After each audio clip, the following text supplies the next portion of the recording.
New video here on Red, and today we have an interesting test because first of all we have two bikes. You only see one here, but don't worry, the other one will show up later. They are the new GSX-8TT and T. The main difference between the two is the windshield, whether it's there or not, but we'll get into what else sets the two versions apart. But above all, it's interesting because these are Suzuki's first modern classics, unless you count the Katana, in which case they'd be the second. They're especially intriguing because they're built on the platform that was launched not long ago with the two V-Stroms and the GSX-8S, from which these bikes borrow a lot, not just the parallel twin engine, but quite a bit more. We'll get to that soon, as well as the fed version.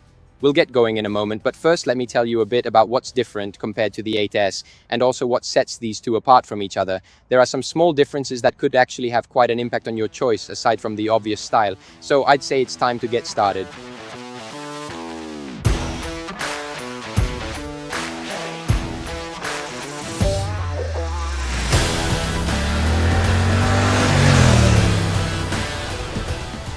Okay, let's start with the differences between the two bikes. I've already told you that the main difference is the windshield, but the seat is also different because there's a height difference, just half a centimeter in favor of this one. The T, on the other hand, has a slightly softer foam seat, but I'll tell you more about that later. Most notably, it has the blocks on top that make it a bit more stylish. Some people might like that, some might not, but they do make it just a bit taller. I've already tried sitting on both, and I have to say that the difference is practically imperceptible, both when putting your feet on the ground and in terms of the riding position. So, what are the differences between these two bikes here, between this one and the T and the S, which they are derived from? All the bodywork changes, adopting a slightly more classic style. There are many details I like, such as how they've integrated the water radiator cap to recall what used to be the mixer on the old Titan 500. Then, of course, stylistically, the bikes don't share much. There are quite a few years between the two, more than 40, so that's understandable.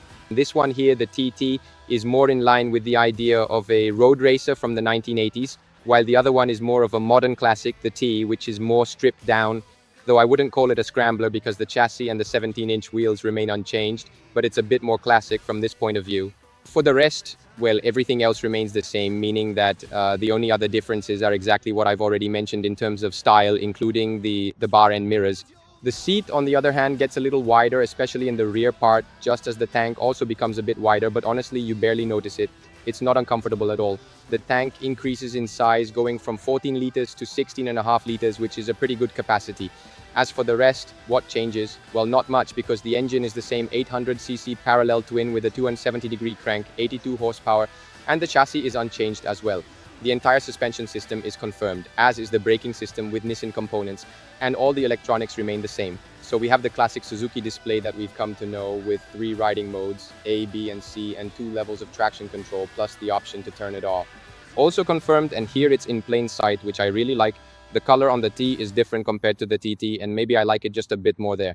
The rear subframe is bolted on and not welded to the frame. This is a little detail that for a street bike might not make a huge difference, especially for a bike like this, but it's that extra touch that raises the overall quality of the motorcycle. There are lots of details here, like the caps for the bolt heads on the risers. In short, personal taste aside, I have to admit that in terms of finishes, especially considering the price range and the segment this bike fits into, the level is really high. They've also done a good job differentiating the color of the fork legs between the two models. Well, they've been very attentive. Let me show you a small detail among these that I really liked. See here, these vents have basically been designed to reduce the amount of air hitting the rider's face. Of course, the tank is metal, so I'd say there are quite a few interesting things here. Let's not waste any more time. I'm jumping on the saddle, and I'll see you in a bit for some first impressions of the TT. Then at the end, we'll take a look at the differences between the two, and above all, how they perform.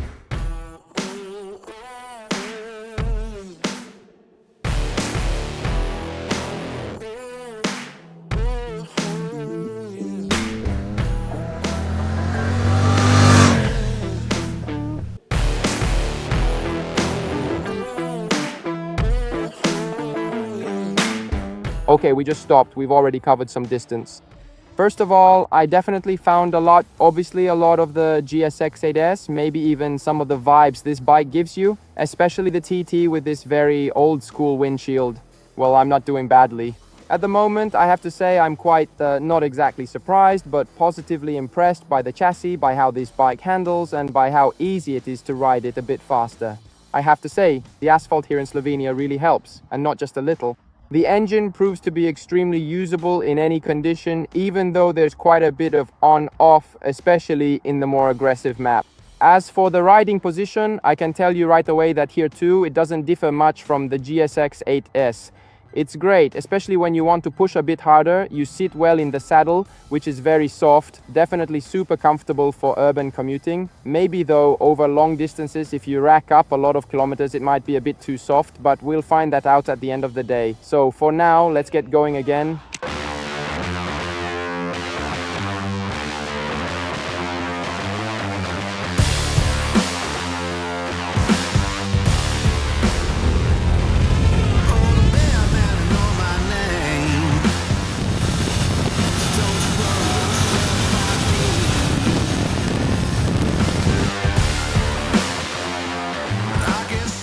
The day is over in every sense because, as you can see, there's almost no sun left. It's about 8 o'clock. It's been quite a long day, and we've covered quite a bit of ground with both of them.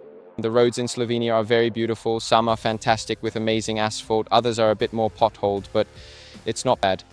Anyway, if you're wondering what the differences are between the two from a dynamic point of view, since the bikes are practically identical, well, it's true. There's not much difference, but there is a small, not imperceptible small difference, and that's this windshield here. Because we're talking about a weight difference of just 2 kilos between the two bikes, which comes from 1 kilo here and 1 kilo from the belly pan underneath. As for the belly pan underneath, obviously, you can't really feel it that much. But up here, since it's a weight higher up on the bike, and especially because it's attached to the whole steering assembly, you do feel it. The difference isn't huge, but on this one, when changing direction on tighter roads, or even when you're going a bit faster and really have to switch direction and throw the bike into a corner, you can feel a bit more inertia compared to this one. When entering a corner, I found this one to be quicker and more agile.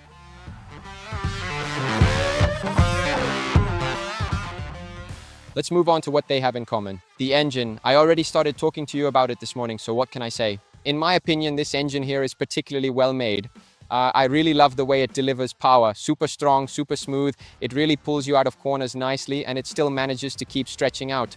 Obviously, being a parallel twin, it doesn't reach extraordinary sky-high revs, but still, if you want to stretch it out a bit more, if you want to hold the gear a little longer, it keeps up with you. And when you want to have some fun with the throttle, it really lets you do that, and not just a little. I really like the clutch. It has a precise engagement, not perfect, but very precise. It's also very responsive when starting off. Once you get used to it, at first it might slip just a little, you know? Even though the lever action is nice and soft. Once you get the hang of it, especially if it's your first time handling a clutch. Because as we know, these bikes are also for people who are just starting to get into the world of two wheels or moving up in engine size. Once you get used to it for everyday use, whether it's a bit sportier riding or just city riding, there's no problem at all. Unfortunately, the lever is still not adjustable, unlike the front brake lever. Once you get used to a clutch engagement that's a bit abrupt at first, it's actually very responsive and works well even when you want to have a bit more fun. Not that you'll use it much anyway, since the quick shifter comes standard. I really like the quick shifter, so I personally like it because it's quite crisp, not one of those really mushy ones. I really appreciate this because it feels sportier, but above all, you can really feel when the gear engages. I like it because it works well overall. Even with the throttle almost closed, the gear shifts up smoothly, and even with the throttle slightly open, it shifts down without issue. What I didn't love is that sometimes on both bikes, it's not super precise. There's no clear pattern whether the throttle is too open or too closed. The cut-off timing sometimes varies. It doesn't happen very often, but every now and then it's just not perfectly precise when shifting. As for missed gear shifts, I think it happened at most once, if at all. So from that point of view, in terms of operation, it always works. It's just that it's not always super precise. Another thing I wasn't really crazy about is the on-off throttle response, because in map A, which is the sportier one, there's a bit of it. However, I do like how they've calibrated the throttle because you can manage it without too much trouble. Once you learn how to play with micro throttle openings, especially when you're opening the throttle, because when you're closing it, you don't really notice it that much. You can handle it. Map B has much less of it, and getting into the electronics discussion, in my opinion, this bike is all about Map B hands down. It's true, Map A is a bit more aggressive when you get on the throttle, but there's that on-off effect that makes the power delivery a bit rough. With Map B, the on-off effect isn't completely eliminated, but it's much less noticeable. And above all, there's a fullness, a smoothness that never feels too weak in terms of power delivery. It's very pleasant to use, and even when you're riding more slowly, in the city center, in traffic and all that, you can manage it well. In my opinion, it always remains very full-bodied and very smooth.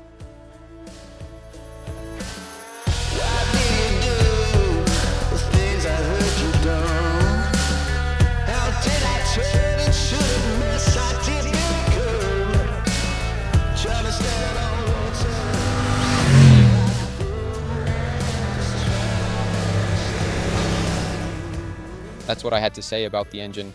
As for the chassis, though, I'll start with what I didn't like. The stock tires, the Dunlop Sport Smart 2. I've already mentioned this on other occasions because these are the same tires that come on the GSX-8S, and I've already tried these tires on other bikes. In my opinion, it's fine, in the sense that it's not a serious flaw, because the tires are usually one of the first things you change after the first 5 or 6,000 kilometers, maybe even earlier. Anyone who wants to try something different will go ahead and replace them, and it's one of those, let's say, less significant upgrades along with the brake pads to improve your bike. Personally, I would change them immediately because they really don't communicate much. There's a significant difference in profile between the front and rear tires, so even leaning into corners is somewhat compromised by this. Systems like ABS, which we'll talk about later, are also heavily influenced by the tires in this respect, and I have to say, in a somewhat negative way. The overall feeling you get on the bike, especially the grip when the asphalt isn't perfect, is also lacking. So it's a shame that these tires are on the bike because in reality the chassis actually works really well. So here too, I'll start with a small note, not really a negative one, but something I feel I should point out, which is that in some cases the fork is a bit soft. When you really push it, when you brake hard, there is a bit of weight transfer. But aside from that, the setup is super neutral, which gives you the chance to really get the most out of the bike and have as much fun as possible in any condition, whether you're riding more sportily, whether the road is smooth, or even if the road is a bit rougher, and when you're going a bit slower and need comfort, maybe with speed bumps, cobblestones, paving stones, and so on. There's always a setup that, in my opinion, is perfectly balanced in every situation. And this is something not to be underestimated also because there are slightly different weights compared to the GSX-8S, like the fuel tank, which, as I mentioned earlier, has a bit more capacity, so there's a bit of extra weight.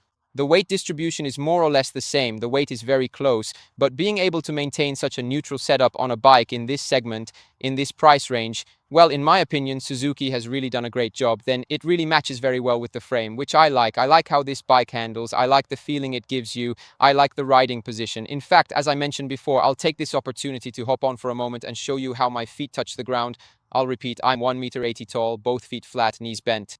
As for the riding position, well, as you can see, the angle is a bit tight, but I fit well on it. The bike, even though it has 2.5 liters more and has gotten a bit wider, still feels very narrow between the legs. There are no uncomfortable contact points. The foot pegs are in the right spot. In other words, if they were a bit further back, the riding position would be a bit sportier, but here they give you just the right amount of comfort. Plus, it's very unlikely that you'll end up hitting the passenger foot pegs with your heel, which is another nice feature. Handlebars. They're a bit high to be considered truly sporty, but after you've ridden more than 250 kilometers in a day, there's a big difference. You really feel how much less tiring it is. So when it comes to the riding position, the triangle of seat, foot peg, and handlebar, and how that affects the riding dynamics, I have to say Suzuki really nailed it. Another difference between the two, the seat, this one is half a centimeter higher, as I mentioned. But in terms of height, you don't really notice it. Maybe the angle of your legs is a bit more open, but honestly, I barely noticed it, I have to say.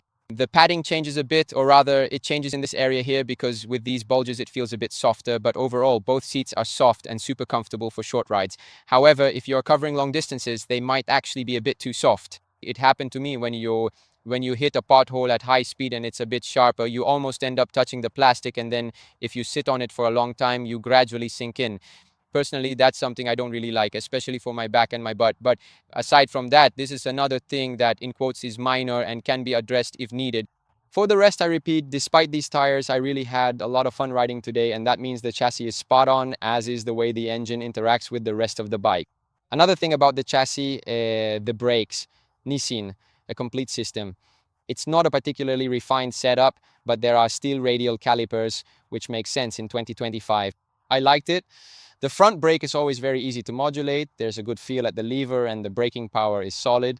I might have liked the rear brake even more because it's not that common, but not that rare either, to find rear brakes with the right pedal ergonomics, especially ones that offer excellent modulation and, above all, good braking power. Since I use the rear brake a lot, especially on descents or when taking corners a bit faster, here you can really use it very well. Going back a bit to the topic of tires, before talking about ABS, let's also introduce electronics. It's a pity because they end up affecting the behavior of the electronics as well. In this case, the ABS. For example, today when I hit some bumps or when the asphalt was a bit more slippery, the ABS kicked in a bit more frequently. Its intervention isn't too invasive, meaning it doesn't scare you in that sense. It always remains fairly gentle and it doesn't extend the braking distance too much. However, in some situations, not having it or having just the right grip on the tire so that the ABS doesn't kick in, well, I wouldn't have minded that, to be honest, but I do remember the price range and the segment we're talking about.